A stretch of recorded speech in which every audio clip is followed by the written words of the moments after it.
A gente segue agora com outra entrevista, a gente traz um lado e um outro, né? Para ficar um debate equilibrado aqui na CNN Brasil, vamos conversar com a deputada federal Bia Kicis. Ela também é líder da minoria na Câmara dos Deputados, coautora do projeto que equipara o aborto ao homicídio. Deputada, tudo bem? Me ouve? Tudo bem. Ouço sim. Boa tarde. Vocês me ouvem bem? Sim. Ouvimos. Deputada, eu quero te fazer a mesma pergunta para a gente iniciar a entrevista que eu fiz à líder do PSOL. Como é que a senhora recebeu o desfecho desse projeto, né? A saída que foi encaminhada pelo presidente da Câmara dos Deputados. O PL concordou com a criação de uma comissão que hoje muitos líderes dizem que não vai nem acontecer, que não vai dar em nada? Olha, eu acho que foi uma solução ponderada, de equilíbrio por parte do presidente da casa. Quero dizer que antes mesmo dele tomar essa decisão, eu e outros parlamentares também já tínhamos ido à reunião de líderes para a gente mesmo propor que o assunto pudesse ser melhor discutido, porque nós vimos, no meio de tanto debate, que realmente o projeto precisava de algumas alterações que a gente acha que iriam aprimorá-lo e corrigir abusos. Realmente a gente percebe que, como foi proposto, né, essa equiparação ao homicídio, a gente viu que isso estava pesando demais a mão para cima das mulheres vítimas de estupro e que o nosso objetivo desde o início era evitar a assistolia fetal. Isso era o ponto de partida desse projeto. O que acontece? A gente ouviu a deputada aí do PSOL falando antes, mas a gente tem que deixar muito claro que tudo isso só aconteceu porque o PSOL foi ao Supremo para pedir a suspensão de uma resolução do CFM, Conselho Federal de Medicina, que é formado por médicos, por cientistas, pessoas que entendem do assunto e que deixaram muito claro que a partir da 22ª semana de gestação não existe mais aborto. O que existe é uma antecipação do parto. Então, a mulher, a menina, aquela que engravidou e que vai passar por uma interrupção, né, da gravidez, ela não vai abortar. Ela vai ter um parto que vai ser provocado, antecipado. Uma criança vai nascer, só que ela pode nascer com vida e ser entregue a uma família para adotá-la, ou essa criança vai ser morta, tá? Tendo viabilidade, pelo menos presumida, a viabilidade de vida fora do ventre. Então, não existe necessidade alguma de matar esse bebê. Isso é uma crueldade e o método, ele é tenebroso. Teve até numa reportagem de um veículo aí de comunicação que disse que teve um médico que falou que não havia dor, e nós ouvimos de médicos que estavam falando pelo CFM dizendo que toda a prova científica é que esse método ele é uma verdadeira tortura, extremamente dolorido para o bebê. Então, como a gente tem a concepção, né, que eu acho que a grande maioria dos brasileiros tem, que esse bebê, ainda que gestado fruto de um ato violento, um ato de estupro, um ato que a gente repudia, ele não é um monstro, ele é um bebê, é uma criança, é uma vida que está ali dentro. É um absurdo chamar esse bebê de monstro, como fez o presidente Lula da Silva. Então, nós queremos o quê? Preservar a vida da mulher também, obviamente, que foi violentada, e ela não vai ser obrigada a ficar com esse bebê, se ela não quiser. Ela pode doar, tem muitas famílias querendo adotar bebês, né? E você salva a vida daquele bebê, que não é um monstro, repito, é uma vida, é um bebê. Inclusive, eu vi algumas pessoas que nasceram fruto de estupros e que vieram se manifestar, dizer, olha, eu não sou monstro. A gente viu nas redes sociais várias pessoas, e mães, inclusive, que resolveram ter o filho, mostrando seus bebês e dizendo, é meu filho, não é um monstro. Então, assim, a gente sabe que o PSOL não tem o menor amor à vida, é o grande responsável por essa situação. Por quê? não aceitou a ciência, não aceitou que o Conselho Federal de Medicina, quando tomou essa resolução, não mexeu com a mulher. Não mandou punir mulher nenhuma, apenas proibiu que os médicos, a partir da 22ª semana, fizessem um procedimento que é uma tortura para os... Acho que a gente perdeu o áudio da líder da minoria, Bia Kicis. A gente vai tentar retomar para continuar esse debate.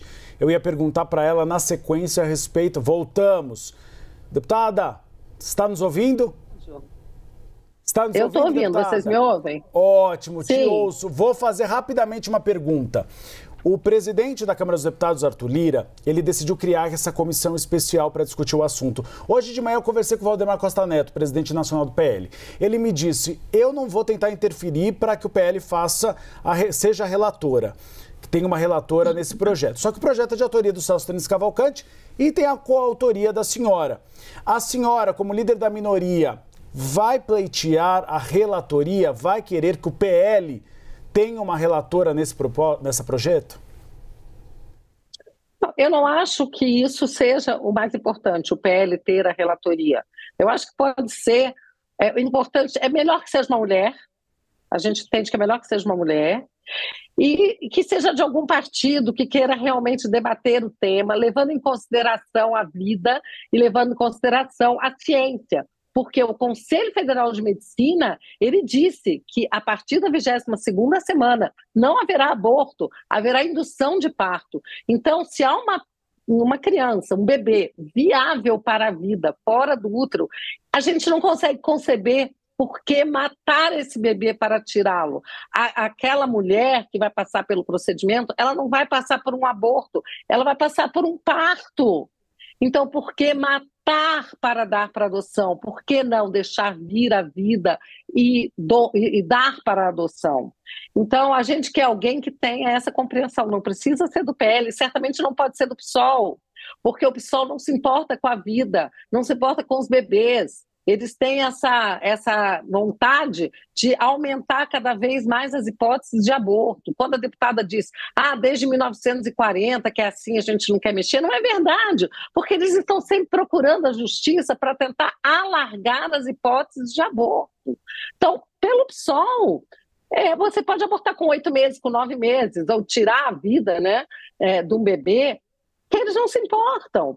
Então, outra coisa, vieram com tantas mentiras, dizendo que era a bancada do estupro. Não, quem defende estuprador sempre foi a esquerda. Nós propusemos tem mais de 30 projetos para aumentar a pena de estuprador, acabar com a saidinha de estuprador, e sempre foi a esquerda que quis dar saidinha para estuprador e mais. Tem um dado que é importantíssimo. No governo Bolsonaro, com o Ministério da Saúde do governo Bolsonaro, foi feita uma portaria dizendo que toda mulher que procurasse fazer o aborto que é permitido por lei, alegando que tinha sido estuprada, era preciso que o médico encaminhasse para a polícia fazer um BO. Para que fazer o boletim de ocorrência? Para buscar o estuprador, para que ele não ficasse impune, solto, estuprando novamente. Tem casos de meninas que são estupradas 2 vezes pelo mesmo estuprador. E, no entanto, o que esse Ministério da Saúde do Lula fez? Uma das primeiras providências, revogou essa portaria. Hoje uma mulher chega pedindo para abortar, dizendo que foi estuprada. Das duas, uma. Se for verdade, o estuprador vai ficar solto. Se for mentira, ela vai fazer o aborto e você não tem como saber se foi mentira ou não, porque não vai se investigar. Então isso ainda estimula a mentira. Deputada, só para a gente trazer de volta a discussão sobre o projeto. Eu queria que a senhora, então, deixasse claro, a senhora reconheceu excessos no projeto.